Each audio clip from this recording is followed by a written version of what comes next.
Hello viewers, আসসালামু আলাইকুম। কেমন আছেন সবাই? আশা করি ভালো আছেন। আমিও ইনশাল্লাহ ভালো আছি। তো দেখুন, আমি আজকে একটি মজাদার রেসিপি তৈরি করব।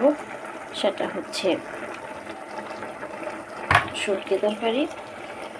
দেখেন, এখানে আমি সিম, ছোট্ট আলু দেশি, আর একটা বেগুন দিয়েছি, আর একটা কচু দিয়েছি, কচুর কিছু অংশ। তো এটা দিয়ে আমি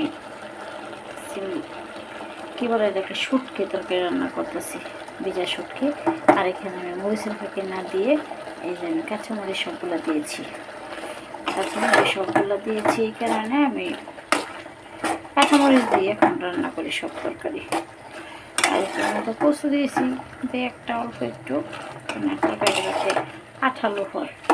তো এখন আমি এই যে আমি এখানে পেঁয়াজ, রসুন, কাঁচামরিচ আর শুটকি ভালো করে ধুয়ে ওয়াশ করে তারপরে এখানে আমি ভালো করে চটকিয়েছি। এখন আমি চটকানো ইয়াটি দিয়ে দেবো আমার এই রেসিপিটা, এই যে দিয়ে দেব। এটা হচ্ছে শুটকি, ভিজা শুটকি। আমরা যেটাকে বলি মানে চাপার তরকারি, যেটাকে বলি আমরা গ্রাম্য ভাষায় এটাকে বলি চাপার তরকারি।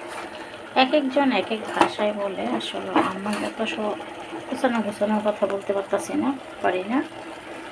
সহজ যেটা এটাই বলে ভিজা শুটকি, গ্রামীণ ভাষায় চাপা তরকারি। এই রেসিপিটা রান্না করতেছি। তো এখন দিয়ে দিলাম, এখন ঢেকে দেবো।